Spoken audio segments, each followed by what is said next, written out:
We'll go ahead and get started. I call to order the meeting of the Manassas Park Governing Body for Tuesday, February 15th, 2022. First, we have our usual statement, and if the numbers keep falling, this might be the last time. Per the General Assembly's approval of the Governor's amendments to the biennial budget, the governing body may now meet electronically without a quorum actually assembled in a single location and without the in-person governing body members voting on the participation of those who are remoting in. The following benchmarks for the meeting this evening have been met. First, the governor has declared a state of emergency for current COVID-19 pandemic in accordance with Section 44-146.17 of the Code of Virginia. Second, the prevalence of COVID-19 in Northern Virginia makes it impractical or potentially unsafe for the governing body to assemble in a single location, and guidance from state and federal governments support this determination. Therefore, the governing body will be meeting with various members participating electronically through GoToMeeting.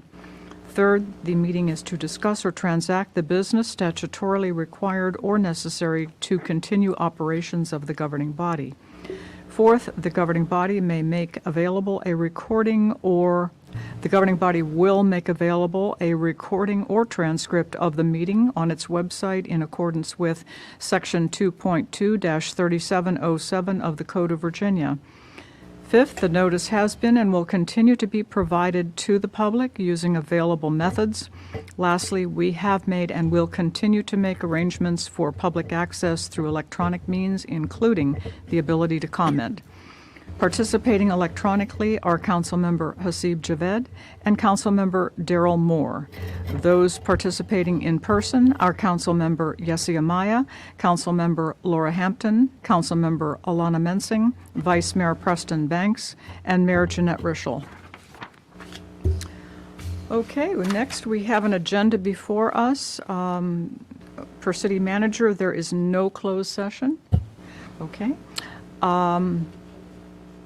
Are there any changes or edits to the agenda? Okay. Do we have a motion to approve? Moved. Second. Moved and second. All in favor? Aye. Aye. Opposed? Abstained? Motion carries. Thank you. Next, we have our moment of silence. And Vice Mayor Banks, would you please lead us in the pledge?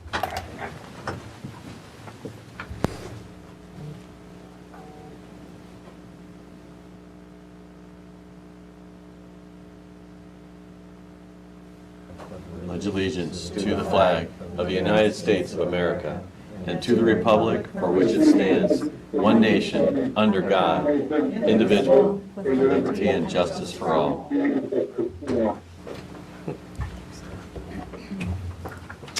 Okay, moving on to public comment time. There's two opportunities this evening. We have a public hearing, and also this is the regular public comment. Is anyone signed up? Have we received any emails or?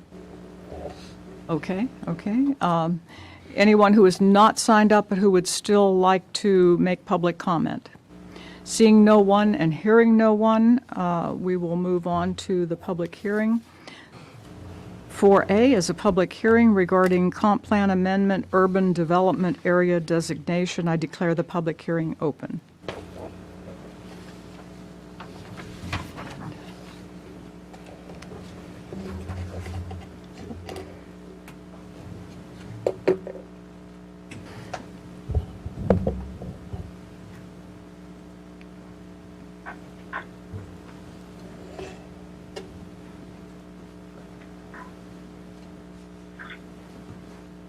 Good evening, Mayor Rischel, Vice Mayor Banks, members of council, citizens, staff, and guests, and Calvin Odell, the Director of Community Development.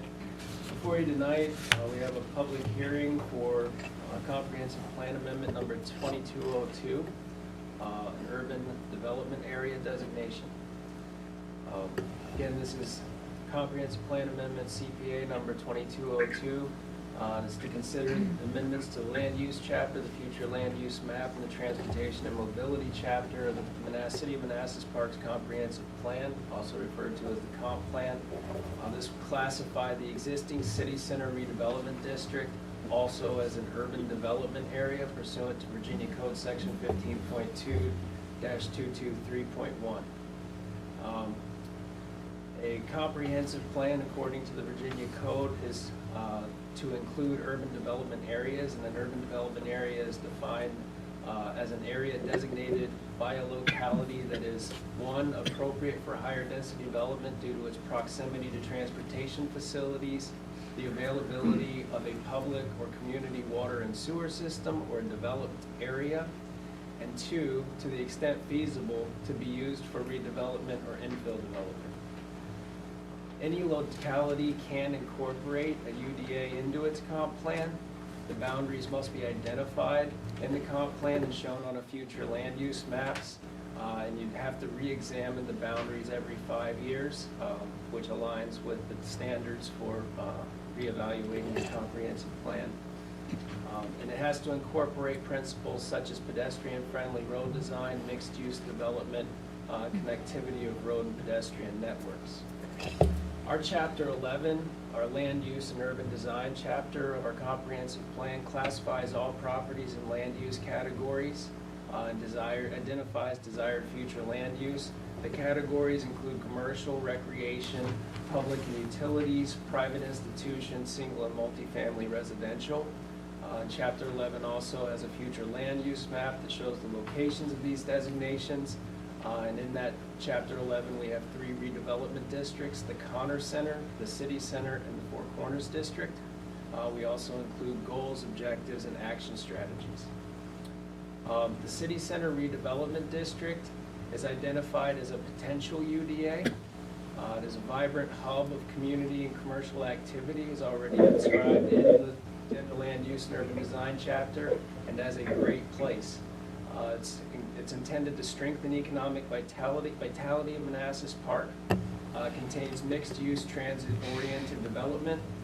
Is focused on pedestrian walkways and sidewalks, streetscape enhancements, and urban design elements that appear in the Comprehensive Plan Appendix A. By staff's interpretation, this district meets the requirements for a UDA designation. Chapter 11 would be amended as shown in Attachment A as follows. At page 3, at the bottom of that page, the city center shall also be classified as an urban development area pursuant to section 15.2-223.1 of the Code of Virginia. Page 12 at the top would be amended.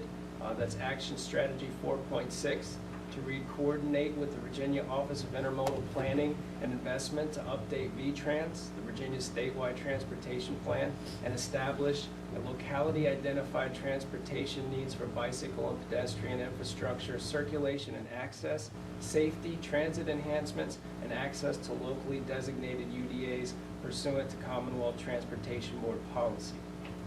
Then page 13 at the bottom, Action Strategy 10.5. We would seek funding opportunities to encourage pedestrian mobility and bicycle use within the UDA, particularly in the immediate vicinity of the VRE station. Chapter 11 would also be amended as shown in Attachment B to amend the future land use map. The City Center Redevelopment District is shown in the center in teal, and we've added a call out there that identifies that district as an urban development area. In addition, the Attachment C shows the City Center Redevelopment Up Close Focus map as then having an additional title of Urban Development Area added to it. Chapter 12, Transportation and Mobility, a chapter. This chapter currently specifies the existing transportation alternatives and systems within the city. Has motorized and non-motorized transport. The sections include streets and highways, multimodal solutions, and then a small area focus. It also has goals, objectives, and action strategies.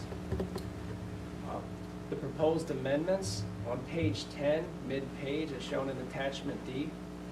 In addition, the city's designation of the City Center Redevelopment District as an urban development area will allow for increased opportunities to promote transportation-efficient land use and land development patterns to help reduce the impact of growth on the transportation network. The UDA encourages walkable, bikeable, and mixed-use places to attract development and spur local economic growth. Additionally, on page 31 at the top, Action Strategy T1.3.4, we would seek funding from the Virginia Office of Intermodal Planning and Investment, Growth and Accessibility Planning, Technical Assistance Program to conduct multimodal planning within existing or planned UDAs or growth areas. Action Strategy T1.3.5, we would update VTrans, the state's transportation plan, to identify capacity needs and improvements in the Manassas Park UDA. And Action Strategy T1.3.6, to seek funding for identified capacity needs and improvements in VTrans through Smart Scale. The impacts of this UDA designation: no direct impact to city services, no direct financial impacts, no traffic impacts, quite the opposite. We would look to actually reduce motorized traffic and encourage pedestrian and bicycle traffic, and incorporate needs into VTrans with OIPI, locally identified transportation needs for bicycle and pedestrian infrastructure, circulation and access, safety, transit enhancements, and access. The OIPI growth and accessibility technical assistance, we would qualify for if we actually followed through with this designation, and potential grant opportunities that we could pursue after this designation would be Smart Scale for some of our pedestrian and bicycle amenities, the Transportation Alternatives Program known as TAP, and then other state, regional, and local programs that require the EDA designation. The staff recommendation is that the proposed UDA comprehensive plan and future land use map amendments are essential to providing the city with the tools necessary to seek future funding for local roads, and maximize its return on investment in Phase 3 of Manassas Park development. Therefore, staff recommends that the governing body take the Planning Commission's recommendation for approval of Comprehensive Plan Amendment CPA number 2202. Any Thank you. questions or comments? Thank you, Calvin. That was a great presentation. Okay, let's start with our folks at home. Councilmember Moore, comments or questions? No questions at this time, Mayor. Thank you. Thank you. Councilmember Javed? No questions at this time. Okay, thank you. Councilmember Hampton? No questions. It seems pretty straightforward. Thank you. Vice Mayor Banks? No questions. Thanks. Councilmember Mensing? No questions. Okay. Councilmember Amaya? No questions. Okay, thank you. Has anyone sent in any questions, the public, or is anyone signed up to speak? Okay. Anyone who is not signed up but who would still like to make public comment? Seeing no one and hearing no one, we will move on. Do we have a motion to close the public hearing? Second. All in favor? Aye. Aye. Opposed, abstained, motion carries. Thank you. Thank you, Calvin. That was great. Okay. Moving on to 6A, next item, certificates of appreciation. This is always such a happy time. It's for the folks who have participated in picking up litter in Manassas Park, and we all thank you very much to the folks who participated in this, and I'd like to turn it over to Councilmember Hampton. Well, we have so back in April of last year, some residents and I came up with an idea of engaging the residents to kind of pick up the trash from the streets, and it kind of grew from just being one day a month to a week, and it lasted from April to October. And each month we selected a resident that from people that participated and posted pictures, selected them as the person who made the streets shine. And what we have here are certificates for the folks that did make the streets shine, as well as participated but did not want formal recognition during those months. And we also, so folks at home could understand the impact that these residents made, we also even have some pictures of what they collected, and it's in the packet that's online. So for those folks that participated, I'd like to say thank you. We have some certificates here, but folks aren't here. And we will, if I can see this, but we will mail this to their homes. So thank you, and we're going to continue this in this year. And we're going to actually, it's being incorporated into the Community Maintenance Working Group plan that we're creating, and actually going to align it with special occasions throughout the year, such as Patriots Day and possibly Earth Day. So thank you very much, and if anybody's interested, reach out to me and we'll get you connected. Okay. Come on down. Yes. Thank you. And I realized I neglected to read off the names, so let me do that now. Certificates will go to Mr. Emmanuel Hymoon, Ms. Chris Day, Ms. Lori Meem, Ms. Kelly Jane, Sita Ewell, Mr. Mike Smith, and Marinka Gadzikowski. Thank you again. Much appreciated. And the next item is 6B, a Community Maintenance Working Group update. Councilmember Hampton. Yep. There should be a PowerPoint presentation. Was it uploaded?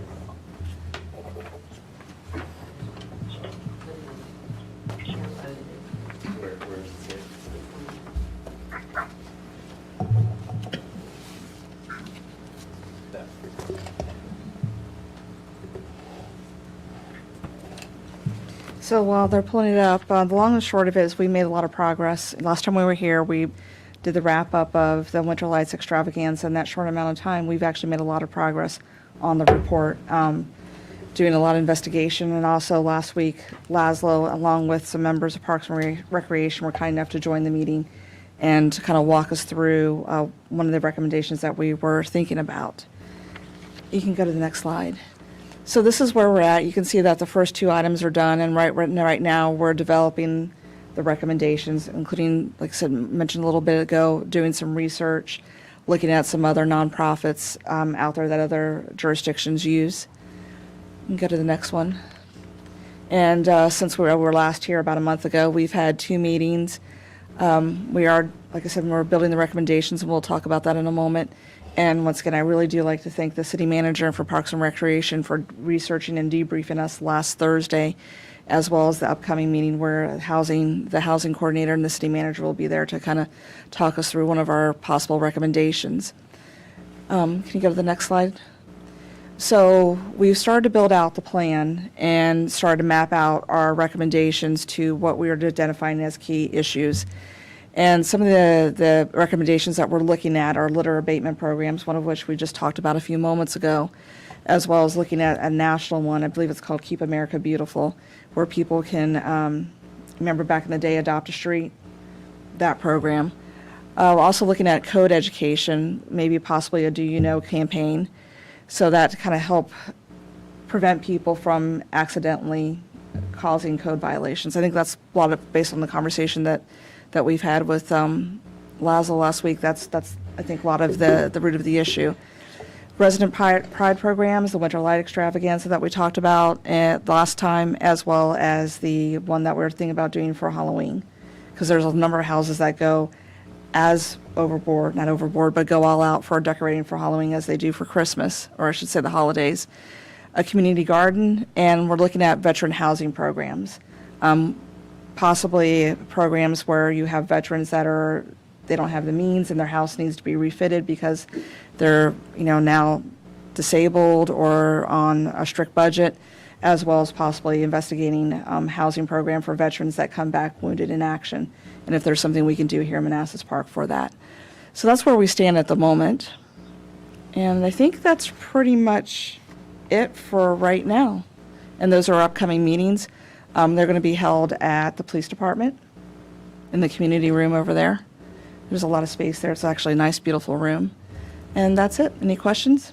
Okay. Councilmember Amaya, questions? Questions? Okay. Councilmember Mensing? No questions, thanks. Okay. No questions. Okay. Councilmember Javed, questions? No questions here. Okay. Councilmember Moore? No questions, thank you. Okay, thank you. Thank you, Councilmember Hampton.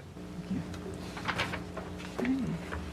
Moving on to consent agenda. Consent agenda consists of approval of the minutes of February 1st, 2022, recommendation to the Circuit Court of Mr. Donald Shuemaker for appointment to the Manassas Park Board of Equalization, and the designation of surplus items for auction or disposal per city code. Do we have a motion? Second. All in favor? Aye. Aye. Aye. Opposed? Abstained? Motion carries. Thank you. There is no unfinished business, so we'll be moving on to new business.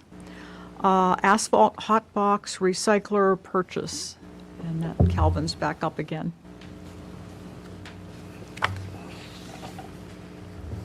Evening again, Mayor Ritchell, Vice Mayor Banks, members of council, citizen staff and guests.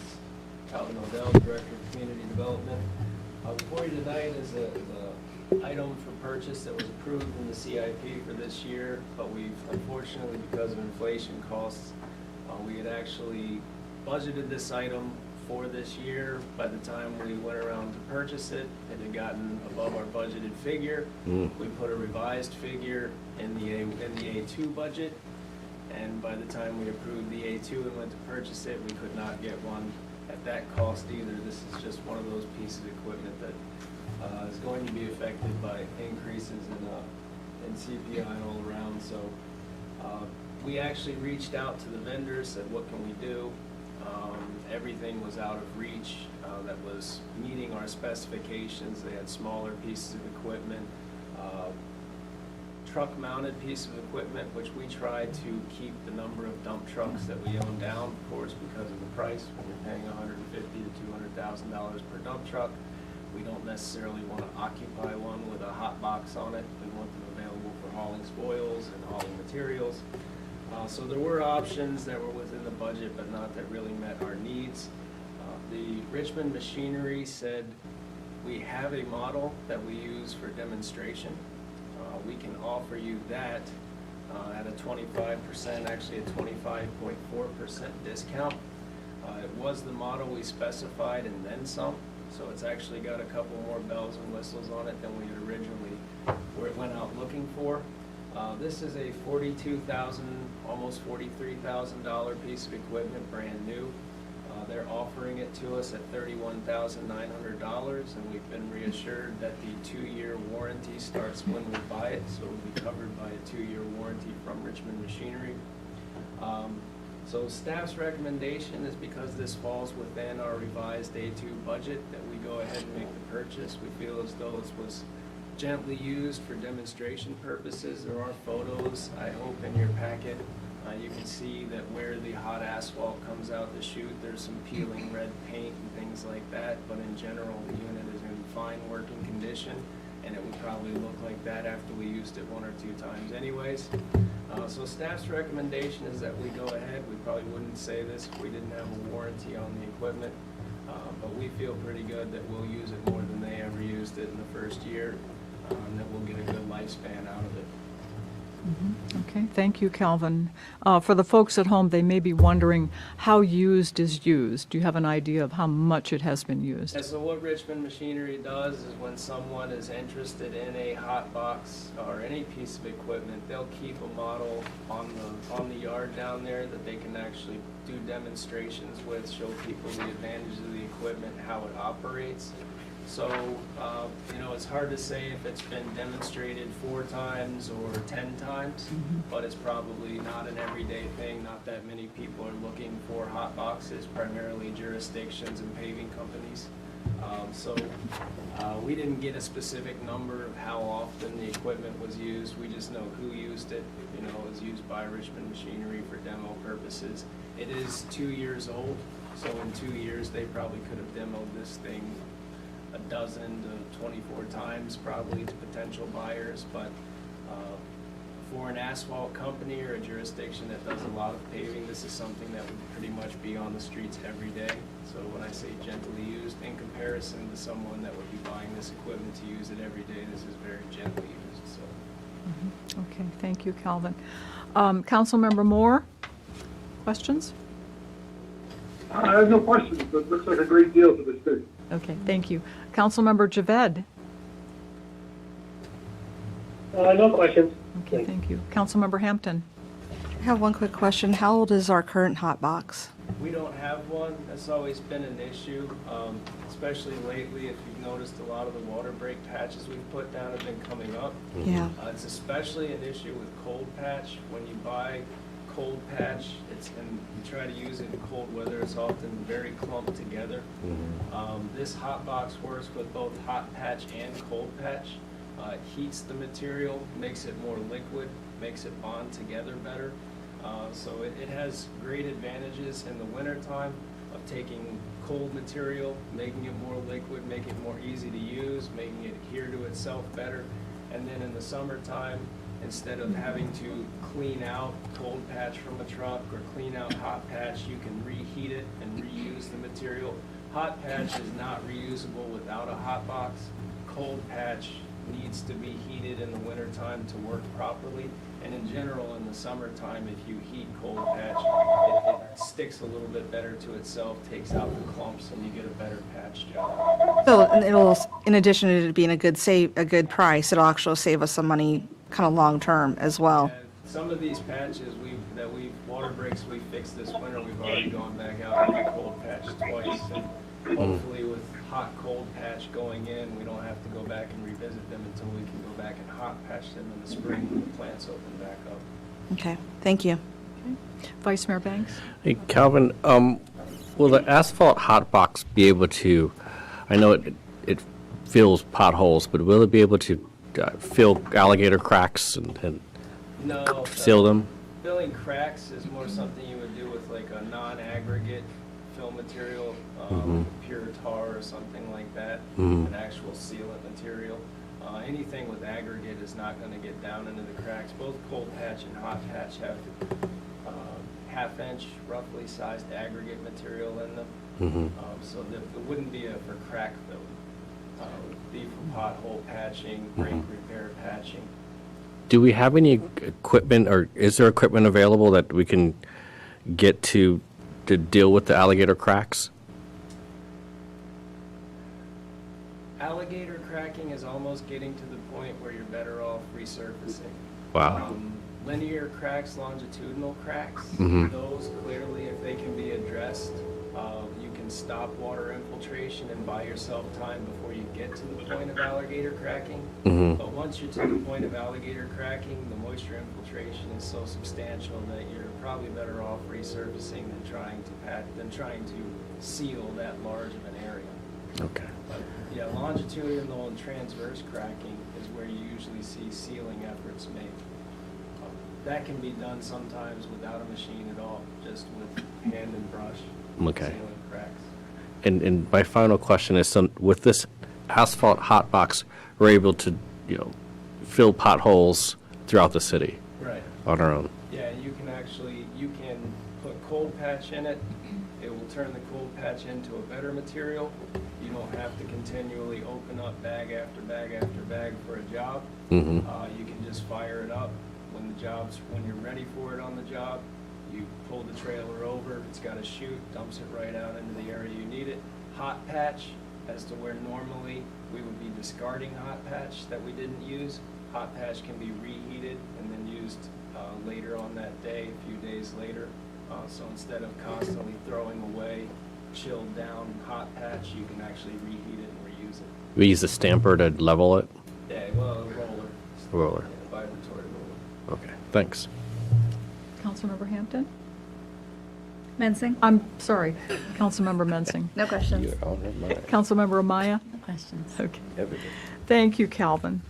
Okay, staff recommendation is that the governing body approve the purchase of the demonstration model Falcon 4-ton hot box trailer from Richmond Machinery for $31,900 as presented, and authorize the city manager to sign the necessary contractual documents for the purchase, subject to final review by city attorney. Motion. Moved. Second? Okay, all in favor? Aye. Aye. Opposed, abstained, motion carries. Thank you.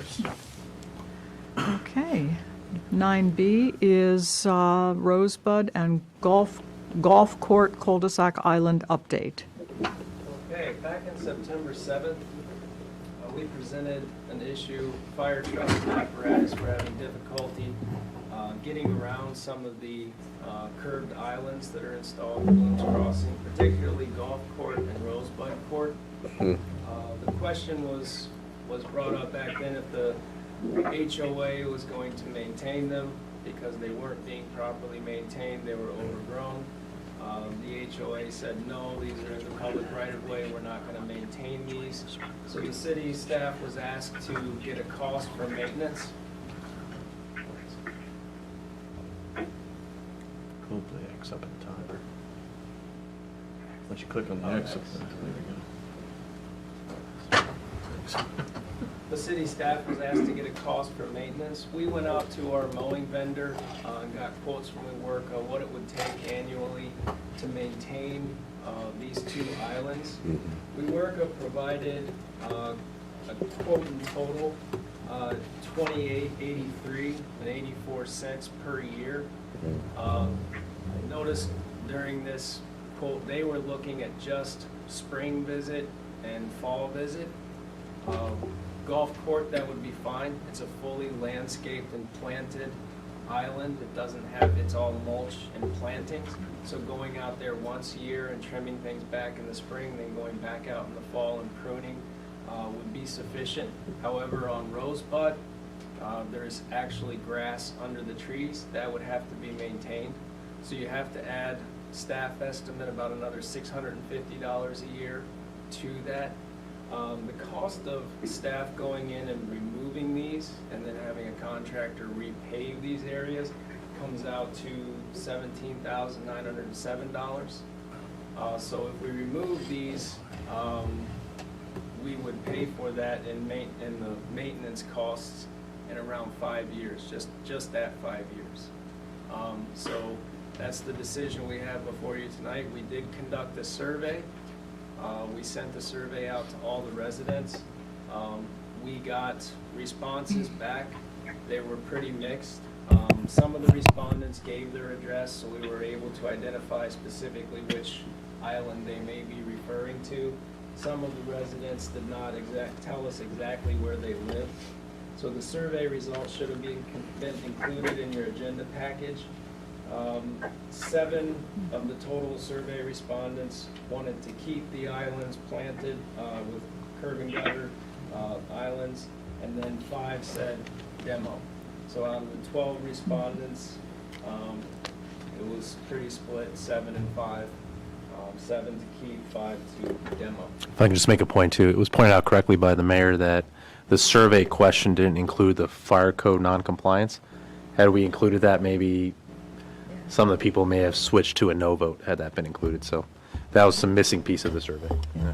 I think it's probably also safe to assume that the folks who did not respond really have no preference one way or the other. Okay. But that's, as Mr. Palco said, these cul-de-sacs would not comply with modern fire apparatus access standards. You would have a much larger turnaround radius, or you would have some sort of T-shaped turnaround area or a Y-shaped turnaround area.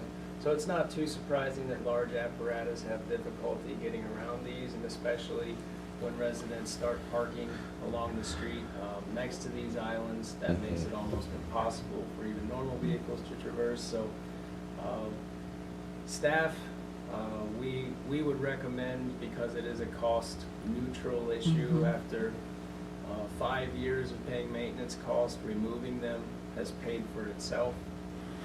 Staff would recommend that we actually remove the islands, pave over them, and then not have an ongoing landscape cost, because after 5 years, we're actually losing money to keep them landscaped and maintained.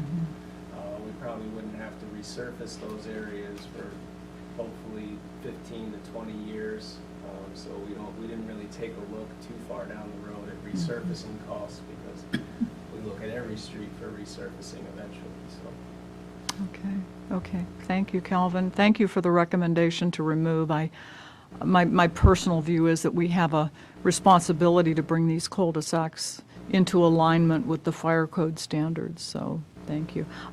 Okay, questions or comments? Councilmember Amaya. No questions. Okay. Councilmember Mensing. No questions. Okay. Vice Mayor Banks. I think this is just a comment.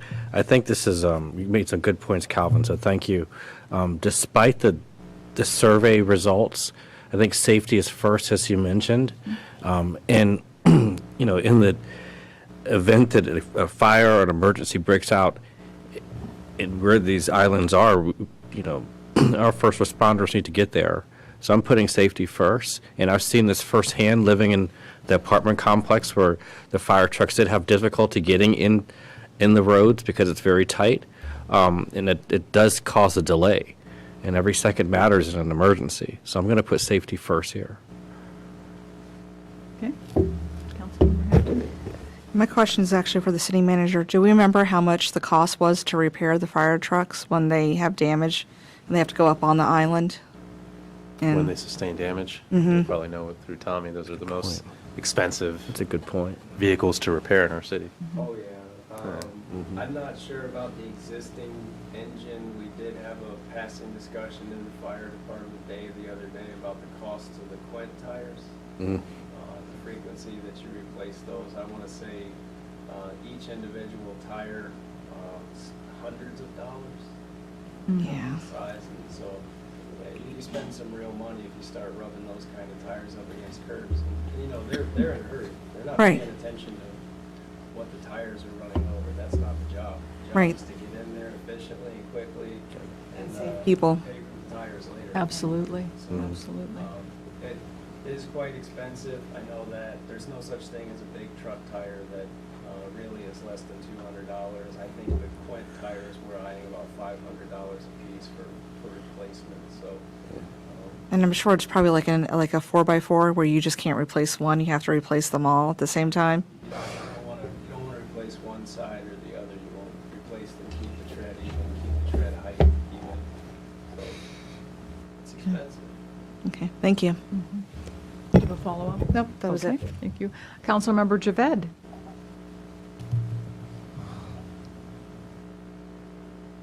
Yes, hey, good evening. Yeah, I got a couple of questions here. I guess what is the width from the curb to curb, I guess, for both cul-de-sacs? For the existing court, Right, Rosebud and golf course? oh, as they exist, you're talking curb to curb between the island and the curb? Yeah, correct. The island curb to the sidewalk curb. I don't have those measurements, but I have photos I can pull up for the body. Find the first. It's pretty tight. How do we know? How do we know that it's not up to standard code when we don't have the measurements? I can measure it right here. Lazo's gonna take a measurement, but there's no, What are you trying to do? in the fire code, there is actually no reference to an island. A cul-de-sac bulb is supposed to be clear width.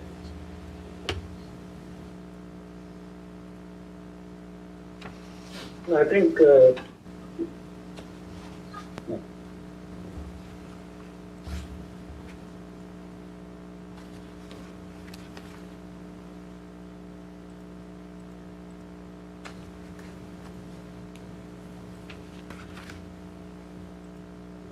That's your school. Yeah, so there's some examples here you can see. Grind. If that truck was parked there, another vehicle's probably not going to get by. 18 feet golf. And then here's an example of some public works vehicles. That front vehicle is actually parked 18 feet in the with its golf left court. tire against the gutter pan. And I don't think any of us would try to make that in our vehicles. Maybe with a motorcycle, that's about Here it. we go. You're in golf, right? So you Yeah, it's 18 clearly feet have in golf. width for a normal passenger vehicle. 25 to for traverse. Rosebud. But But a fire apparatus, you can see how tight the island is and how tight the turning radius would be for an exceptionally long wheelbase vehicle like a fire apparatus. Ambulance, not the same story, but a actual fire truck, fire apparatus would have a very difficult time. I think when the fire department went out there with apparatus, they could not maneuver without driving on the curb. Rosebud or Primrose? That is, If you do measure. deteriorate. As I said, in the It's international pretty. fire It's zone, worth- the standards they nice, give but for it's just- apparatus Gets access 17. do not have islands So what was it, in the them. first They one, don't 15? recommend They're both a of lane width. 18. They recommend a clear This one bulb here, width let's see. of, I believe, 60 feet. 18 feet, Calvin. 18 You know, I'm feet. getting There's 18. 18 feet in lane width between the island curb and gutter and the curb and gutter on the street side. So was it 18 feet? Yeah. Right. I mean, I think both those Golf and Rosebud are over 18 feet. And it's 60 feet from the center of the island to the curb. And minimum is, I think, 35 feet for a fire apparatus radius turn. So both those cul-de-sacs meet the requirements for a radius turn. And I don't know why we are creating a problem of parking when both cul-de-sacs clearly have signs of no parking in them. So Right. according to the fire code, It's not fair to assess, say, oh, there's going to be a car parked there when that's an illegal parking situation. And the other cul-de-sacs around the city, there's much smaller cul-de-sacs in our city with a smaller radius turn. They can't even make a radius turn because they have to reverse out because of the parking situation there. Or 2-point turn, 3-point turn. I mean, the picture with the car, with no car, seems like that fire truck can make a turn easily. Yeah, hey, Hasib, I'm looking at the GIS now, and there's cars parked on there. So if there's a prohibition, there are cars parked. Is there a prohibition? There's no prohibition on these. He said there's a cul-de-sacs. prohibition, but There's yeah. no parking. I parked there. Yeah. You said, sorry, what was that? You said there was cars parked there? Yeah, there are cars parked there. Yeah, there's no I parking mean, restrictions. I went there a couple of times after we had this meeting, and there's no cars parked there. I talked to a couple of residents on both those cul-de-sacs, and even when they have guests, they know not to park there because they get ticketed. And this is recently, even after, not even including the prohibition. These houses have driveways and two-car garages with a clearly marked sign of no parking. So creating an issue of saying that there's going to be a parking in those cul-de-sacs is an unfair, unfair train of thought right there. But they are parking there, even if it's illegal. Right? Right. So you can ticket them, but the fire truck still needs to get in They there. get ticketed or towed, but it's not a regular occurrence. Yeah, but Couldn't And that's hear what what I'm you saying. said. I said you can ticket them, but the fire truck still needs to get in there. So you're not going to be able to tow them during an emergency. Well, you're assuming they're parking there 7 days a week. No, I'm 24/7. assuming they're parking there at any random time, and that happens to be the time that we call a fire truck in. We can't predict when people are going to violate parking laws. You did these surveys, and you should ask the question of how many people know not to park in those cul-de-sacs. I mean, just talking to them, they know not to park in those cul-de-sacs. So who's parking in those cul-de-sacs then? There's only 6 houses on the cul-de-sacs combined. Yeah, I mean, it's a good question to ask. I mean, who's violating parking laws all over the city? But it's happening. No, those specific cul-de-sacs.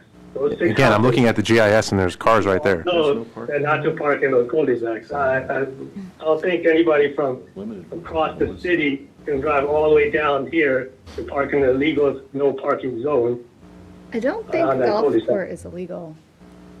I don't recall it. Can you speak in your Well, microphone? isn't the police I don't chief- think that golf court is illegal, Hasib. That's my regular jogging It is. route, I and thought it- I've I never thought it seen a fine. sign. Isn't the police chief online? Could we ask I'm him? not sure if he's going to know off the top of his head. Oh. Yeah. But your point is we shouldn't assume for cars being parked there, right, Hasib? 20. We'll mention that. So Hasib, Yeah, access Yeah, roads, sorry. access roads are required, apparatus access roads are required to have a clear width of 20 feet. on the GIS, we're measuring 18 feet of lane width. So these do not meet apparatus access road standards. Yeah, if you look at slide 61 to 76, all around that cul-de-sac is about 30 feet. I measured it myself. Maybe previous measure. He's talking about the entire cul-de-sac. We just amended the But that's code not back in how- 2020 to allow the city manager to prohibit parking in cul-de-sacs before that, and that's only if there's insufficient parking. And there's, if you look at section 2447B, that specifically spells out what needs to happen in order for the police, fire, city manager, they get together to determine whether or not they should be parking in there. The only ones we were concerned about there were the ones on the west side, if you remember, the ones that didn't have driveways and garages. None of the ones on the east side were included in that. So I don't know I don't know why there's no parking there. I mean, maybe there shouldn't be, but I don't see any no parking signs anywhere in there.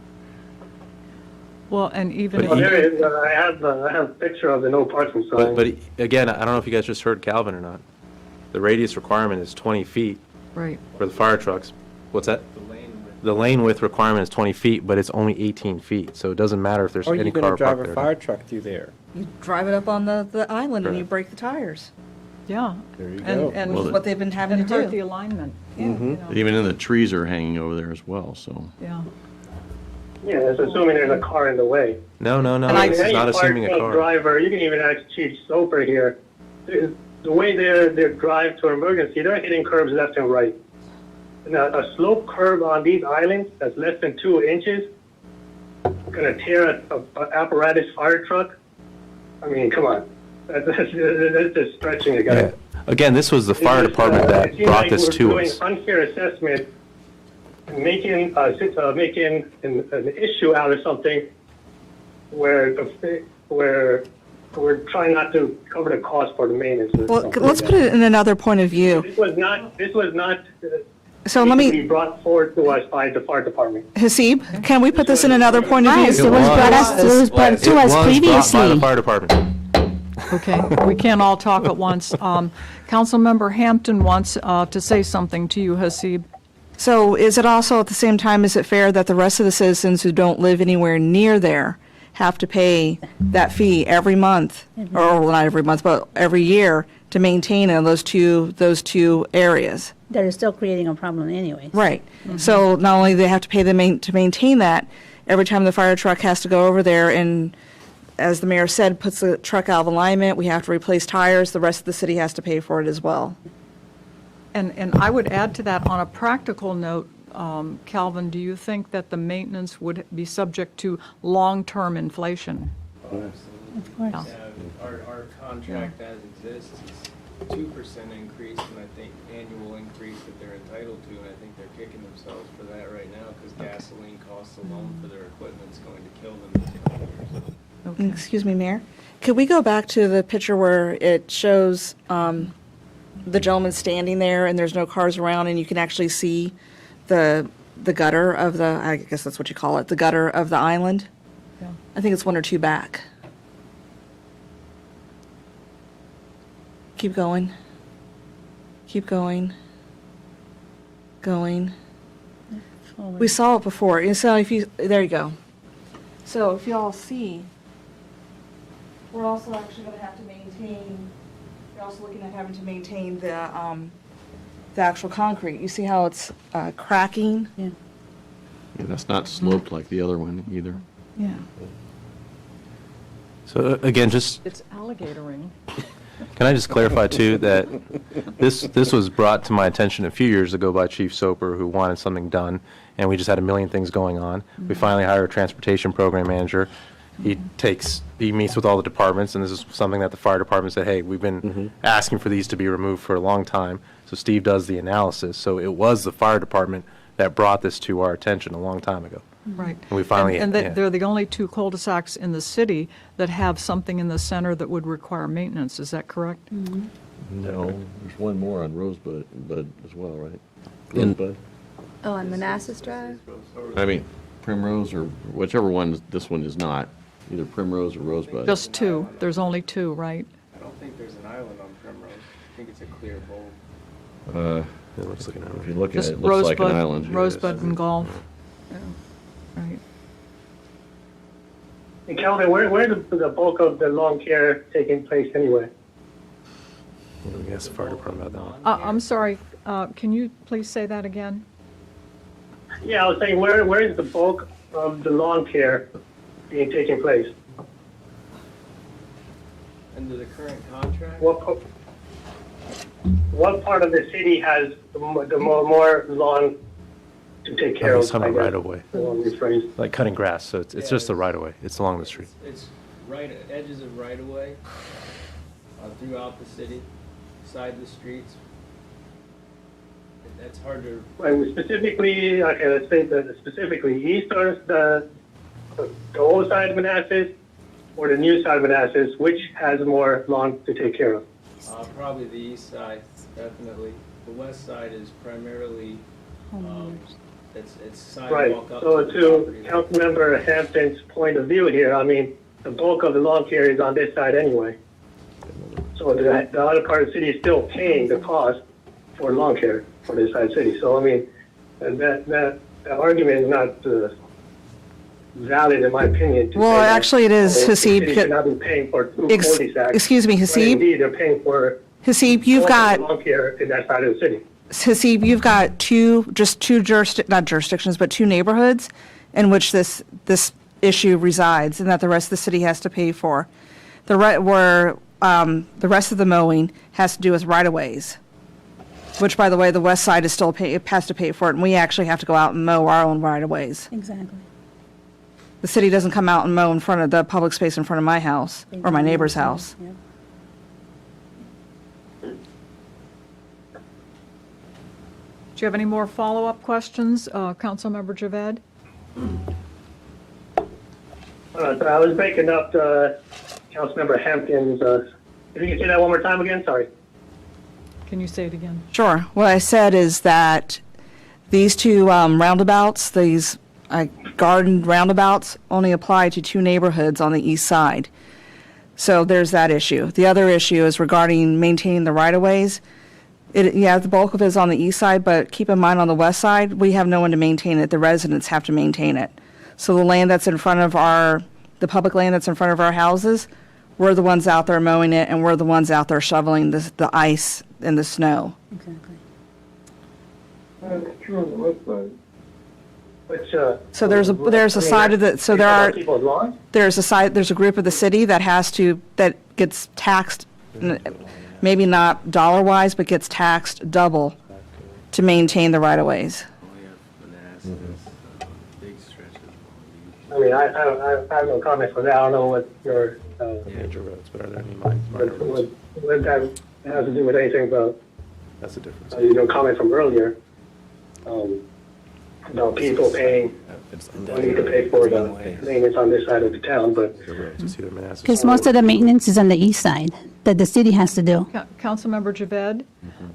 Let's go on to Councilmember Moore, and then we can come back to you, okay? Can I just make one point too? Yes. The right-of-way maintenance is only along major roads like Manassas Drive and Euclid. It's not on these side streets at all, what the city is paying for cutting grass. Manassas Drive and Euclid are the major thoroughfares that we're actually cutting grass. It's not on side streets, so No other side. no other streets. side streets. Yeah. Okay. Councilmember Moore? I'll be very brief. I agree with the comments that Councilmember Javed has made here tonight, but I won't belabor them. I can count both. I will make this comment, though. I think it's very interesting that we talked about earlier tonight about beautification committee, and still we want to vote to concrete over a very beautiful two circles in our city, which will just add to global warming with the concrete. So that's all I have to say. Okay, thank you. We have a comment from a viewer. Donald Shuemaker says, quote, "Is it possible to maintain the islands but smaller and prohibit parking in them with immediate towing enforcement similar to when we have the snow emergency enforcement?" Okay. Councilmember Javed, do you have follow-up questions or comments?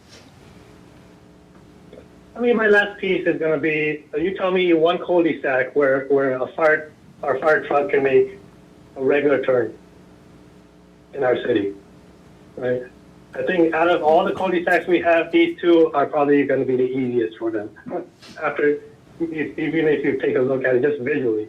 Crondelay. So That's all I have to say. So are you asking whether the fire department is requesting this or not?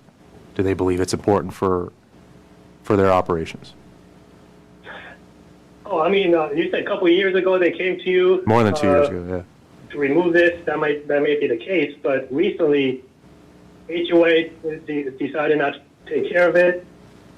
This came from a community maintenance point, and it seems like then the fire department came in saying, hey, this is an issue for us. So I'm just looking at the the sequence of events here. So did the fire department, are you saying that the fire department didn't ask for these to be removed a few years ago? Because that's just not. I was not here back then. I don't know. But that's what I'm telling you is what they did. Yeah. But I'm telling you they did. That's what they told me. Yeah, that's fine. I'm saying that's the case. I'm talking about recently. The chain of events were not the fire department first. But what is this correlated with also? Who did we hire this summer to actually deal with transportation issues? We hired a transportation program manager. That's who brought this to you based off the fire department request. So we actually had someone actually work on this. So where was that assessment then? From What do the you- transportation code? What do you mean the assessment?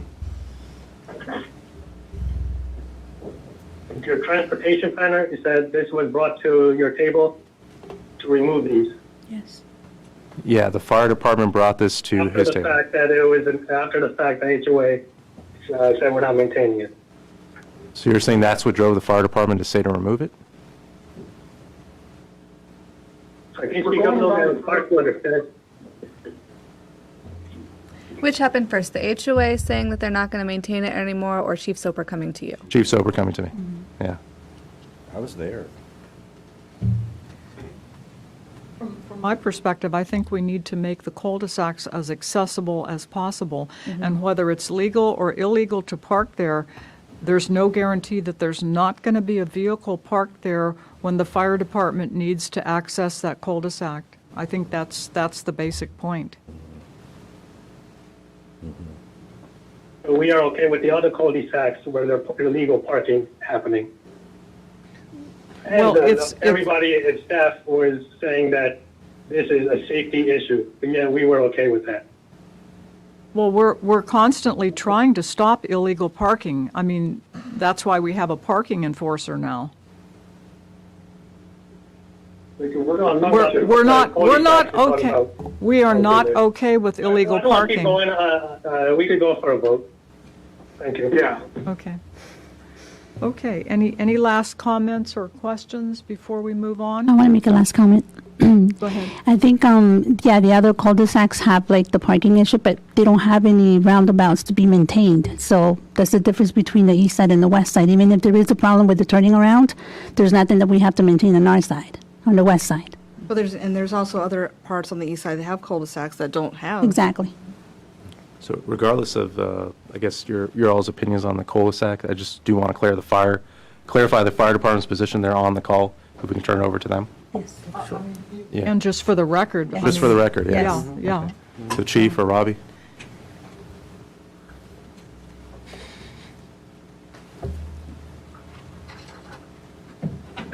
Hello. So, from the fire chief's point of view, and I'll turn it over to the fire marshal as well, we can recite the code verbatim from what the cul-de-sac should be. But from the fire department standpoint, we would definitely like to see some cul-de-sacs removed. Simply because the radius of the curbs don't allow us to get in there with the amount of equipment we need. I know that it looks like we could probably go around one fire truck around the island. The point is, we need to get multiple trucks in at a high rate of speed. The seconds matter and stuff, so I don't see how we can look over a green space versus personal safety. So Yeah. whenever I go to the community and I look at risk assessments, these two things that pop on my radar is, how do I get in there and provide the safety for the residents in these cul-de-sacs if these islands are going to prevent us from getting in there and doing our jobs? When Steve came on board, we took it to Steve.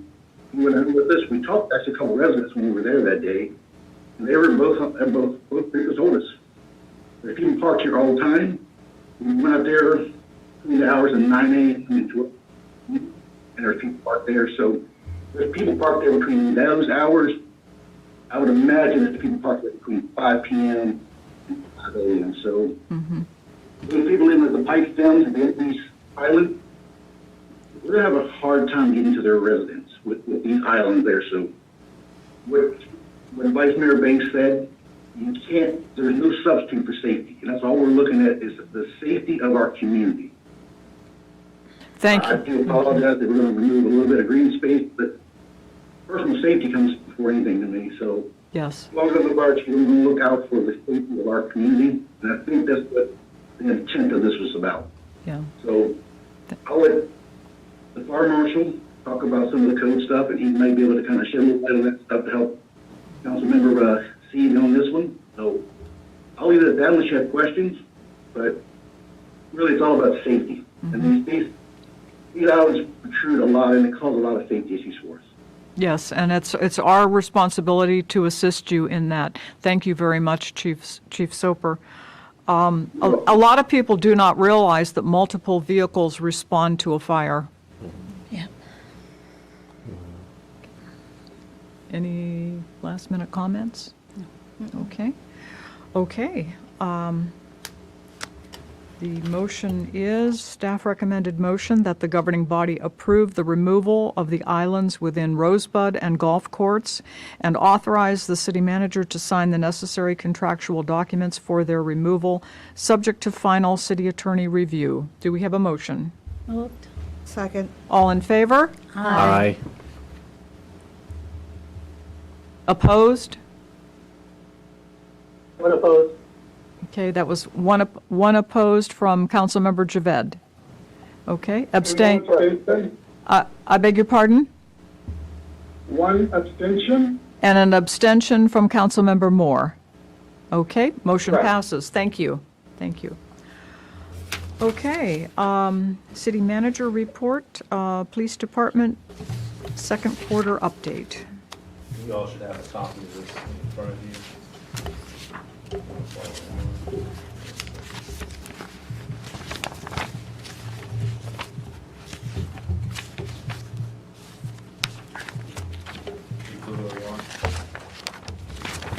Yes, sir. Can you hear me? Yes, just let me know when you want me to click on the next slide. Yes, sir. Good evening, Mayor, members of the governing body. Tonight, the police department will be presenting the second quarter actual performance metrics and goals. Next slide, please. In this presentation, I will be covering the second quarter crime statistics and overview of cost per service, parking violation statistics and revenue, some concerns about speeding and accidents on Manassas Drive, one of our regional services, our jailhouse bill, where we're at now at the mid-year, and also some updates on our FY 22 short-term and long-term goals and objectives. In this slide, you see our crime statistics for the year for FY 21 and 22. The ones in green are totals for the year. A couple areas of concern that we have with crime going up is Part 1 crimes and some cost per service. So Part 1 violent crimes, we're seeing an increase in robberies and aggravated assaults. Some of our property crimes is larcenies, and that number is up compared to the whole number from last year. And then there's some other areas, DUI are up. Obviously, with our parking enforcement officer, those numbers are increasing. And our TDO, ECOs are up from 18. We just now, this past year, started flagging this information, these stats, so we didn't really do it in FY 21 to compare. But so far, we've had 18 in the second quarter. Just to clarify, the FY 21 is total for the full year. FY 22 is 6 months, so you can see that the trend we're looking at is surpassing that. Real quick question. What does TDO ECO stand for? It's a temporary detention order or emergency custody order. Okay, thank you. those are mental health cases, is that right, Chief Luke? Yes, sir. In this slide, it shows from FY21 second quarter, and we were at for FY22 second quarter. As you can see in the numbers, we are low with some of the numbers. The only one that we've seen an increase is the parking enforcement, and that's because of our parking enforcement officer. Next slide, please. Criminal Investigation Division, we've seen some increase in child pornography cases, significant increase from last year at this time for second quarter. We've had 5 already this in FY22. Another one, our sexual offense cases, felony cases are up 7 compared to the first quarter, and we've had several shooting and stabbing cases this year in the second quarter.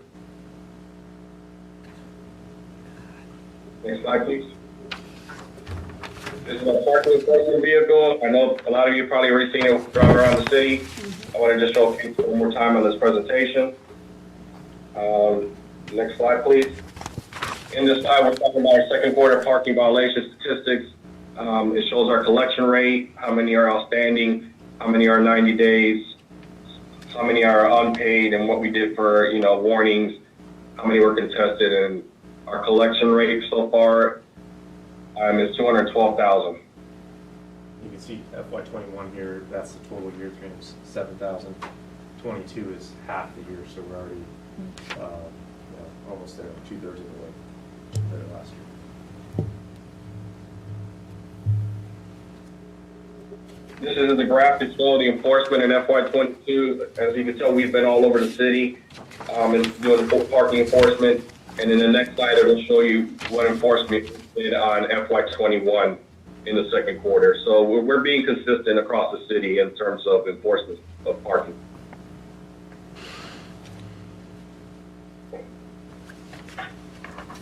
There's some concerns about a number of accidents happening on Manassas Drive between Denver and Colfax. So we've got some there's been about 10 accidents that have been reported to the police department. 6 were crashes, 4 were hit and run. That's an average about 2.5 overall total volume of crashes in the city, which was around about 400 of them. And that was from January of last year to January of this year. So within January last year, we've had 400 accidents, 297 crashes, 98 hit and runs, and 5 pedestrian struck. It is a high number, but across the region, I think we're all experiencing this type of increase of our stats of accidents and hit and runs. Chief, where were the 5 pedestrians struck? I didn't have that, but I didn't put that in. I didn't bring that with me when I can get that to you, Mayor. Okay, thank you. I know for sure there was the one on Manassas on 28. There's been a couple in Kent Village. I think the other 2 might have been on the east side of the city. Okay, thank you. So for enforcement, just to try to curb some of this, for the next 2 weeks, we are increasing our enforcement in these areas. And we also deployed our speed sign to capture some stats of how fast people are driving and also to get their attention to slow down. Next slide, please. This actually shows those 10 accidents that I talked about between these areas. 1, 2, 3, 4, 6 of them were crashes, as you can see, and we had about 4 hit and runs. So obviously it's a small percentage, but a lot of these were arrested or were cited or information exchange on some of these accidents. So some enforcement was done on this when these occurred.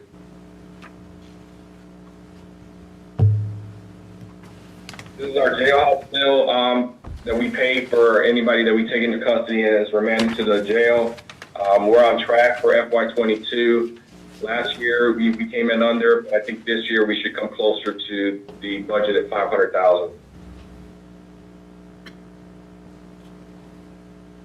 A couple of short-term goals that I'd like to highlight that updates that we did. We're seeking grant opportunity for an SRO. We have been talking to our grant writers, and getting all the paperwork ready for Merchant McIntyre to go ahead and submit the grant on our behalf. We were awarded 2 positions of the COPS grant, which was approved back in January 18th of this year. We currently have 1 vacancy in our dispatch center. We seriously need to address the 2. We need to get an additional 2 dispatchers to have acceptable staffing levels in our dispatch center. Right now, we only have 1 person working a 12-hour shift, and it's a lot of work for them to answer the phones, take the calls from fire, PD, and whoever calls in on the over the radio that needs assistance. We're continuing to seek grant opportunities for DMV to increase that for our enforcement. And another area which I think we're going to hopefully address in July would be to get us close to a salary get us a salary adjustment in July to hopefully get us to the area average. Long-term goes, in order for us to be to the natural average of 2.5, it would require us 15 sworn officer, and also the animal control officer position is still frozen. This is something that we still have officers responding to animal control calls and obviously taking animals to the shelter and providing any information the residents might have. We were able to staff the special victims detective, but now we're looking to backfill the per position, the one that was just brought up to investigations. Mm-hmm. And at this point, I can take any questions. Thank you, Chief. Is the grant opportunity for only 1 SRO? We could have gone for more than 1, but after talking to the schools and the city manager, I think we decided just to go with 1 right now. Okay, because there really should be an SRO in every one of the schools. Yeah. Okay, thank you. There is talk to Richmond about getting opportunity for these SROs and funding. I'm not sure how it's going to happen, but I'm hoping that maybe down the road we're able to take advantage of that when it comes available. Okay, thank you, thank you. Comments or questions, Councilmember Amaya? No questions. Okay, Councilmember Mensing. No questions. Vice Mayor Banks? I do have one question, Chief. Before I ask the question, I apologize if I make anyone uncomfortable, but we've got to get into the reasons or the trends of these stats. Chief, sexual offense felony increased from last year by 700%. It was 0, and now it's 7. What type of sexual offenses are those 7 comprised of? Unfortunately, the majority of them involves juveniles. Oh my God. Okay. Is our special victims detective on this? She was recently brought up from the patrol division, so she's just now learning and getting training she needs to be able to work these cases. But yes, she's going to be the one that's going to help with some of these cases and any new ones that come in, obviously. Okay. Is there any other plan to try to decrease this number that seems to be trending at an alarming rate? The biggest thing is awareness, but the more these things come up, we have to investigate them thoroughly. And I don't know how we're going to curb this. I mean, I haven't checked to see in the region how many their cases are increased, but that's a big number for our city. Mm-hmm. I just don't know how we can stop this. I think this has been going on for a while now, and with all the isolation, I think it's getting worse. Is there a possibility we need to involve social services or the school division as well in this? They already are. They already are? Yes, they already are, sir. Anytime a minor is involved, it's a joint CPS and law enforcement. Law enforcement is getting involved for criminal prosecution, investigation, and then Child Protective Services is there to take care of secure the child, separate the child, and take care of their care. And then, of course, schools are always going to be one of your best reporting sources if there's any suspected issues, and then they need to notify our DSS and our police. Okay, thank you. That's all. Councilmember Hampton? Chief, first of all, thank you to you and your staff for protecting us. I think that's we know that I have a great fondness for the police, and unfortunately, I think people forget all that you guys do and what you have to sacrifice. My first question is regarding the jail expenses. And you'll have to forgive me if you've told me this in the past. Are we paying like a per person fee? Okay. And then the second one, and this has to do with a email that I got from a resident. How many bike licenses do we give out in a year? I was going with less than 20. Bicycle licenses. Like a 10-speed bike. License? Yep. Yeah. To be honest, I haven't seen any of those in years. I don't think people bring their bikes like they used to back to get them licensed and get them, tagged like they used to. That was kind of I haven't seen that in a long time, to be honest. That was kind of my suspicion as well. Okay, thank you. Sort of like registering pets. Yes. But that I do. Yeah. Surprising people do register their pets. Yeah. Well, I forgot personally for 3 or 4 years, so. Councilmember Javed, comments or questions?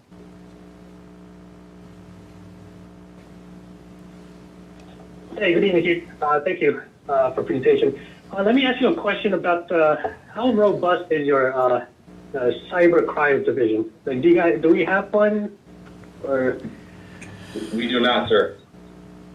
so, going back to what Councilmember Banks was saying in that other screenshot or slide, I guess you guys could go back to the slide where I had the, this one here. Yeah, even if, the sexual offenses went up, but look at the child pornography too, 0 to 5 in 1 year. I mean, that's a 500% increase too. What is needed for, like, what would your department need to have like the cyber crimes division? They take care of that. I mean, we currently, our investigators work these cases. We provide them, a computer to be able to look these up because we don't want to do it on department issued computers, especially some of the stuff that comes up on when you start doing these searches. A lot of the we get from Virginia State Police that are flagged or even FBI. And since we are part of the ITAD task force, although we don't have somebody up there full time, they provide all the tips to us to look into them. Obviously, if the case is going to go federal, then a federal agent will be attached, and they normally work alongside with us for these cases. Got it. And then, even like I say, scammers, like telemarketing scams, what is that? Is that state or federal, or is that something that It's federal. the city can handle? We pretty much do them too. I mean, unless we can get, Secret Service involved sometimes, depending on the nature of the case, but our detectives or officers on the street will work these cases. I see. Okay, good to know. All right, thank you, Chief. Thank you. Councilmember Moore? Thank you, Chief, for your presentation. I have no questions. Okay, thank you. Thank you very much, Chief. That was excellent. Thank you. And moving on, City Manager?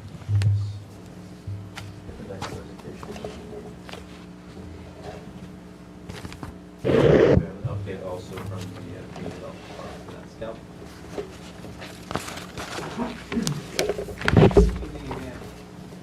I wanted to give a presentation tonight. I know the last quarterly presentation I gave, we were sort of still trying to increase the amount of data we were getting into our new work order management system, Asset Essentials, and we kind of went over some of the problems we've been having with actually getting fully documented hours. So I wanted to give a presentation that sort of covers the status of that implementation as well as some of the highlights. As far as facilities highlights, major repairs and contractor supervision, we had a major AC failure at City Hall that required a lot of attention. We had an AC installation, a full installation of a non-existent AC system at the Fleet Garage. We finalized the new HVAC installation at the fire department. We had a major electrical switch failure at the police department. We had a heat failure at Public Works that left Public Works facility without heat for about a month. An HVAC failure at Blooms Park Storage Facility. water heater leak and failure at the fire department, and then a heat failure in the fleet garage. So it was a very busy fall with HVAC failures across the board. This is one of the reports that we can generate from our new Asset Essentials program. We're learning the ins and outs of a lot of these reporting abilities. The reason I like this one is it gives a date range and points to all the different work categories that we originally set up to try to capture the things we do. So it kind of goes through all the different work categories in facilities. These were things that we created during the implementation. You can see that administrative is very high because underneath of administrative, there's things called problems.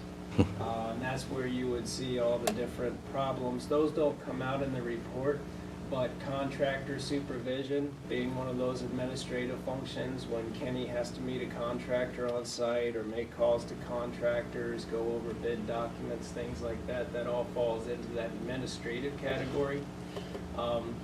You can see that cleaning still consumes a lot of the time. That is a daily routine, going around from building to building and doing the cleaning.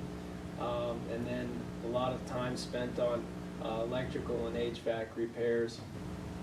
But altogether, you can see the 1,340 hours total, and that's important because, well, first I'll highlight we had 191 work orders in Q2 that were documented in the system, and 190 of those completed at the end of Q2.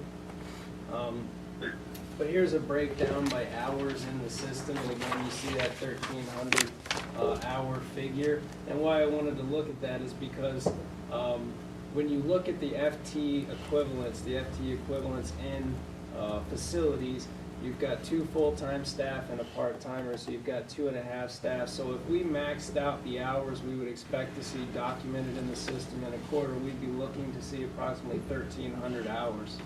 And this tells me that we're actually getting the work in facilities documented and documented well. Of course, Kenny works more than 8 hours a day some days, so some of these work orders are going to total up to more than that. But we're getting good documentation of how we're spending our time in facilities. Fleet highlights. On the fleet side of things, major activities and challenges, leaf equipment maintenance, that's always an adventure. We've been slowly but surely onboarding some of these enterprise fleet vehicles. So that's, eating up a lot of Tommy's time is trying to learn how this transition's going to go, how we're going to intake vehicles, how we're going to check out vehicles when they come in to make sure that the upfit was correct. Snow equipment preparation, you'll see later on. People don't think that's a major ordeal, but it occupies a lot of the garage time getting ready for snow season. And working around contractors this whole Q2 while they were finishing up the HVAC installation and the heat repair at the fleet garage, so they always had company. This is what that category report looks like. Now, we're going to try to present you guys with more concise reports showing actual building to building, division to division statistics, but I wanted you guys to get a look at this. This is how we are trying to categorize the work that is done in the garage. These are their work categories. Again, there are problems underneath these categories, but these are all the different areas. This list is so big that it actually goes into a continued slide for the rest of the work categories, but you can see 783 hours documented in Q2 of FY22. By employee, you can see there's only 2 employees in the garage, both full-time. I would expect to see 1,040 hours. So we're just roughly under 80% of what I would expect to see. Of course, 80% is probably where I would suggest we're probably going to live with data, because people are going to go on vacation, they're going to be sick, so you can't ever just take the hours in a quarter and expect to see every single one of them documented, because of holidays, vacation time, and sick time. There's going to be hours that you don't expect to go in there. But doing pretty good on fleet documentation. Stormwater and site division, major highlights, phase 3 inspections. Boy, it's been busy. As you guys can see, they're almost built out for Part A, Phase A. Infrastructure televising away from Phase 3. That we had the sinkhole issues on the steakhouse site and getting that site plan completed, and bond release requests from Palisades and Dominion Crossing. So these guys have been real busy, not only on new inspections, but wrapping up old projects. And of course, they get pulled away for leaf collection assistance too. With these guys, everything, again, there are problems that are children to these work categories, but they don't show on these reports. So administrative is broken down into more problems. But because everything was inspection related and inspections falls in administrative, everything's showing there. That's something we're looking to revise in the future, probably create site inspection categories. We did not learn that you could not report on problems until after we had done our homework and implemented. And now we're learning from higher ups at Asset Essentials that, well, if you really wanted to report on problems, you should have made them categories. So these are little things that we're refining so that we can generate better reports, more clear pictures of how we spend our time. But we had 864 hours. Again, it was all because it was inspections related activity that was all administrative. There's only 2 full-time employees that were employed. We actually have a 3rd full-time position there, but they weren't employed any of Q2, so it was just Donald and Wayne. I would expect to see 1,040 hours, a little over 80% of the hours documented there. And with these 2 guys, they also appear in later reports. So again, I feel like we're really getting good documentation of hours compared to the old system at this point.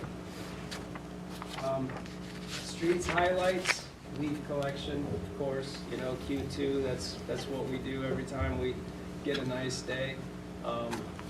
Sinkhole assistance, that sinkhole on Manassas Drive really ate up a lot of our time. We had paving jobs to supervise and actual paving, full depth reconstruction to finish up. Snow equipment preparation, that was mounting the spreaders and making brine, getting ready for the season, and then holiday decorations and the light parade. That was a busy time of year. These are some of the categories that we set out for streets. Again, we're going to refine these reports, try to get you guys more clear data on how exactly we spend our time. But streets is one of these areas where categories might be the best way to actually display the data, because you have a map system, and as that map gets populated with work orders, we'll look to shift and show you this is where your streets crew spends your time. But this is a great way to see how the streets crew actually invest their time. You can see asphalt work was high because we were finishing up on Scott Drive and supervising Branscombe paving. We had the culvert issues, and then right-of-way routine. Again, that's a lot of your leaf collection hours go into routine right-of-way. So you can see there, culverts, routine right-of-way were the big consumers of streets time. Again, here you can see that those names you saw earlier, Donald Jenkins and Wayne Martin, they show up again. So good documentation of their hours in the system. 1,500 total streets hours, that's not a good thing. I'll show you why a little later. We're looking into streets and water and sewer for some reporting issues. Major activities and challenges on the water side. Water breaks started very early this year, started to appear in October. Usually it doesn't happen until we have that first major cool down. Sewer lateral stoppages had not been abundant in the city since Alan Rowley's first year here, 2016. We had a ton of sewer lateral stoppages that we responded to. For some reason, they started again. So I don't know what exactly drives that, or if it's just happenstance, bad luck, but we seem to get these years where we do 10 to 12 lateral stoppages all of a sudden when the weather cools down.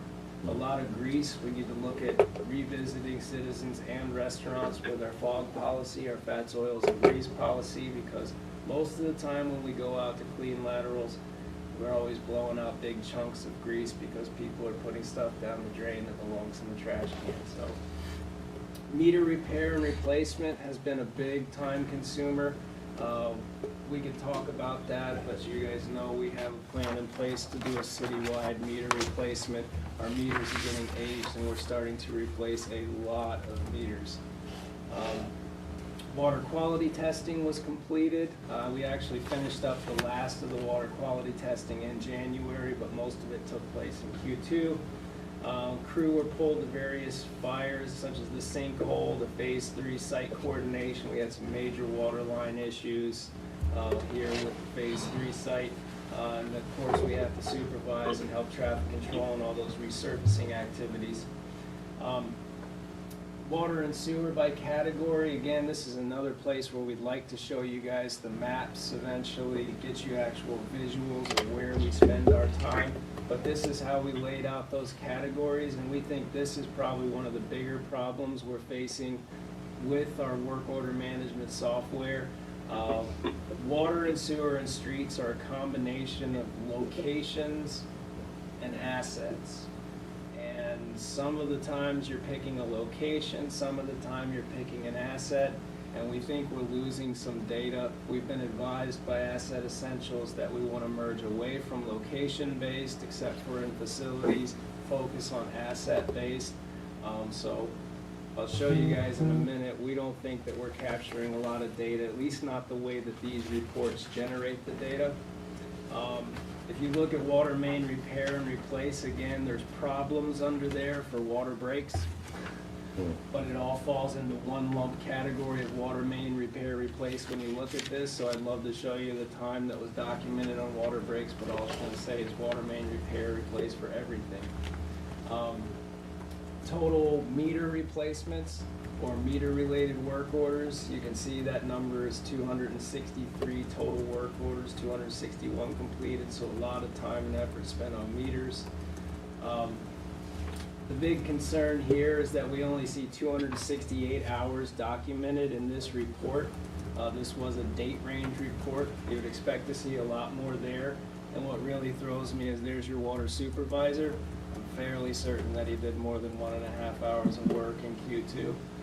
He's the one that generates most of the hours that go in here on behalf of this crew. So there's something going on that we're investigating. What I would expect to see, we have 10 FT equivalents in water and sewer. So I would expect to see 5,200 regular hours documented. Altogether, we only got 1,799 of these reports. So that's why we're working. We only have 34% of the anticipated hours. Hope to see somewhere over 90. So we're working with the vendor to understand why these reports are not showing all the hours. That we noticed that it's not the guys entering the data. A couple weeks ago, I did a pay period report, and I got pretty mad at the crew because I didn't see a lot of hours documented in there. Alan calmed me down. He said, "Calvin, I don't know where you're getting these reports. There's hundreds of hours in water breaks alone. I go to the report. I go to the work orders list, and I can see the exact same thing." So there's something that we are, as managers, not being able to dig out of the system, and it might be the way that we're entering the data on the back end. It might be the way we're pulling it out. We seem to have everything under control with fleet, facility, storm and site.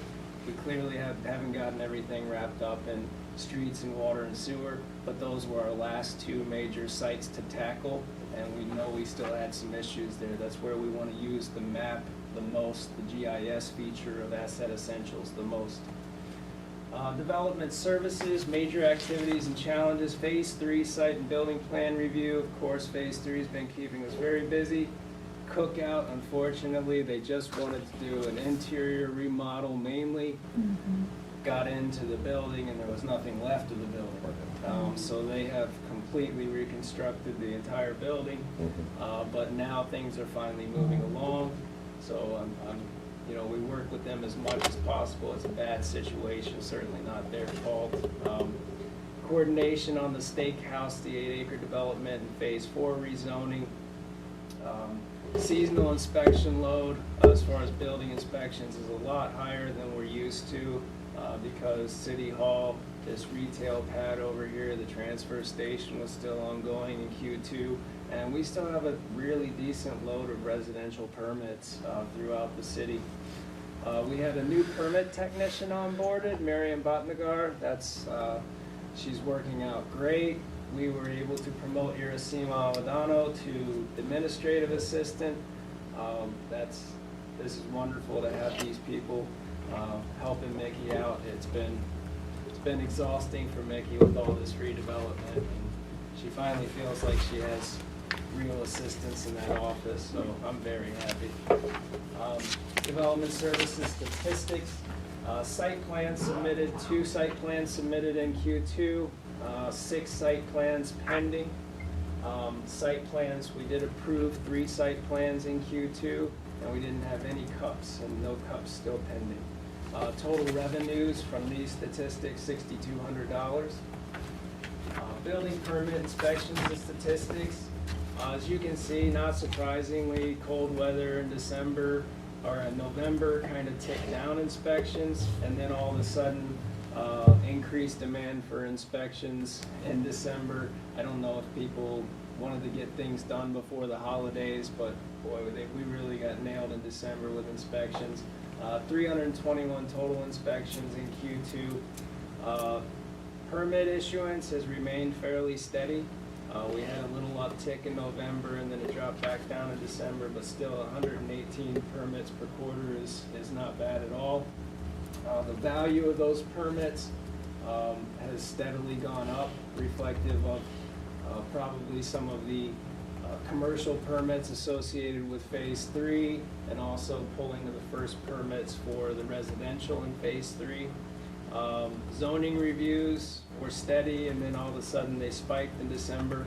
I don't really have any explanation for that, but that's a pretty big spike in zoning reviews. That's usually your driveways, your fences, your sheds, things like that. New code enforcement actions. October, we saw an uptick in November, and then pretty steady into December. Altogether, 63 new code enforcement actions in Q2. We left Q2 with 7 of those open, but closed 56 of those cases. This is a basic breakdown of where the code enforcement activities were. You'll notice that grass and weeds was not present. Q2 starts in October, so by that time the grass issues were under control, which left cars in the yard, inoperable vehicles, and improper domestic storage. Improper domestic storage is year-round top of the list. But that's it. Any questions or comments? So while you're doing Q&A, I'm going to hand out the code enforcement tracker so you can actually get details of all of our ongoing open cases and then all the closed cases that we have as well. So that's for your all kind of background reading. Thank you. Thank you, Calvin. That was wonderful. Let's start with our folks at home. Councilmember Moore? Thank you, Calvin, for the exhaustive presentation. No questions. Okay. Councilmember Javed? Thank you. Yeah, no questions either. Thank you. Okay, thank you. Councilmember Hampton? No questions. Vice Mayor Banks? Yeah, I got a, one moment, Calvin. Okay, thanks for the presentation. In regards to slide 16, when you talk about the water and sewer by category, how many of those main repairs and replacements were on schedule, meaning that the pipes need to be replaced because they're exceeded their lifetime or lifespan? We're handling pipe replacement like that. If it's more than a single segment, which is almost unidentifiable with leak detection, the only reason we would know that a single segment of pipe or a couple segments in a row needed replaced would be just through clamp history. How many clamps have we put in this exact area? Then we might schedule something and say, well, we know there's 5 clamps on probably what's 2 sticks of pipe, and that falls within Public Works' ability to go in, excavate up, and replace. We rarely do that kind of activity. We've done pipe segment replacement at sewer lift stations and things where it's not in it's not on the public way, it's not in a traffic way. We would almost always identify those areas with higher than normal break rates for long-term big phase projects. Like Phase 6 will tackle Lambert, Yost, and Martin. Public Works won't be performing that work. We'll be contracting out that work, because you're talking about total commitment of a work crew for what could be 7 to 10 months, maybe even beyond a year, depending on how weather cooperates. But yeah, we very rarely, unless we know that there's 5 clamps or something in a very small area, do we actually schedule for pipe segment replacement, because you're dealing with cast pipe and joining, you know, new ductile pipe to cast pipe has its own complexities. We just don't do much of that type of replacement. We go in, we clamp. If we have to cut out and replace a broken section because it's split too bad to be clamped, we do that.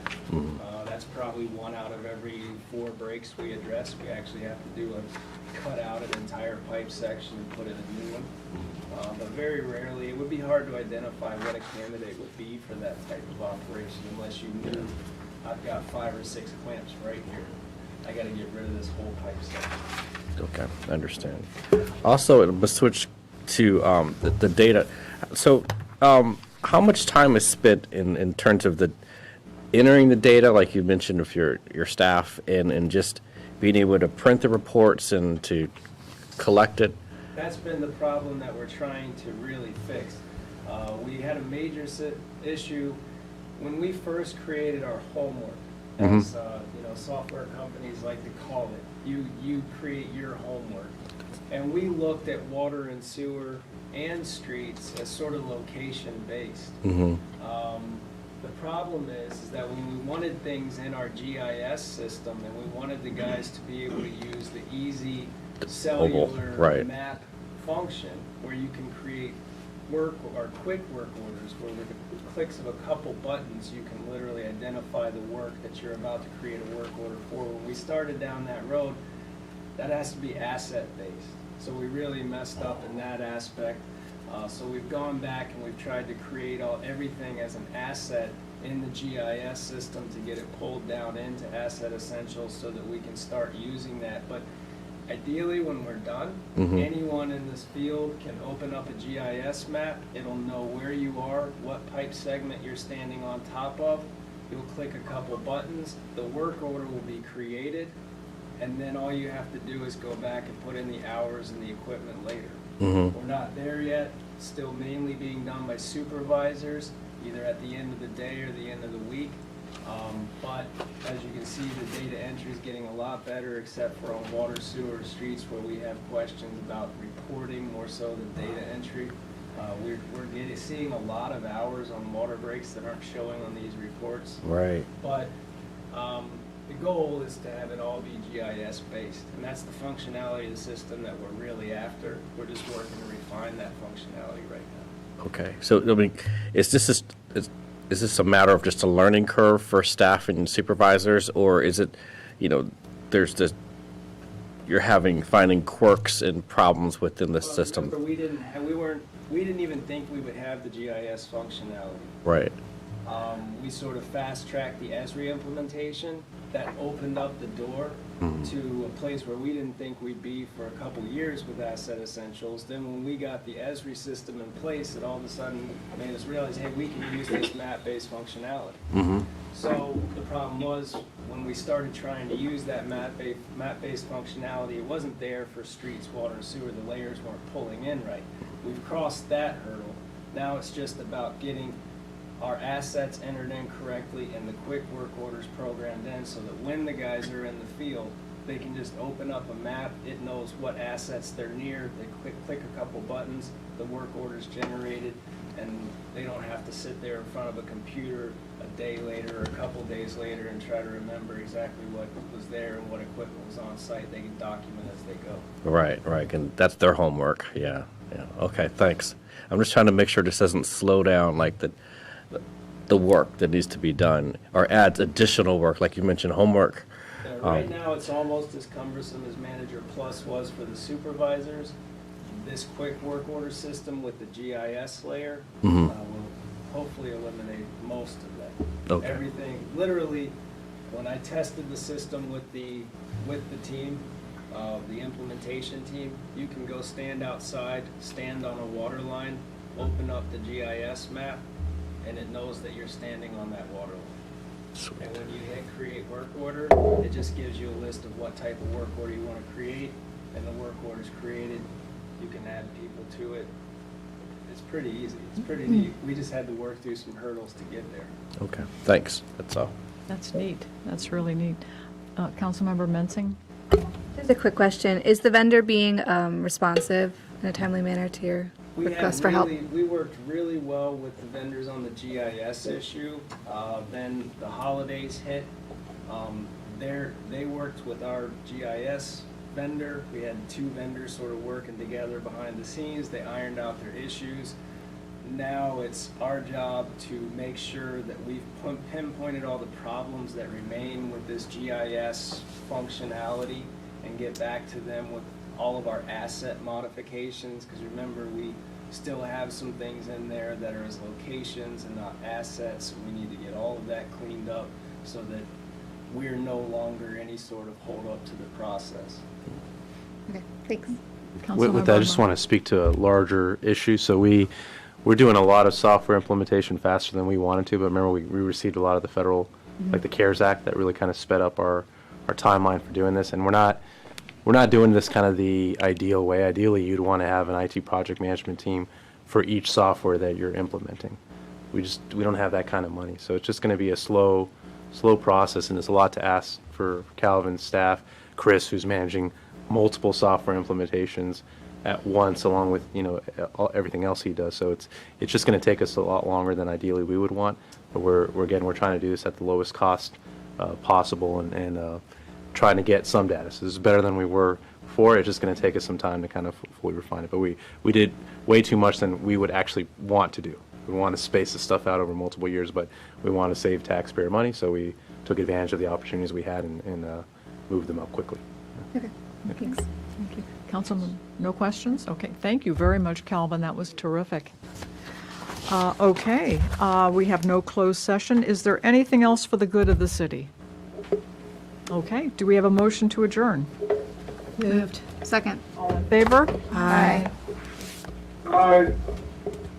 Opposed, abstained, motion carries. We're adjourned. Thank you, everyone.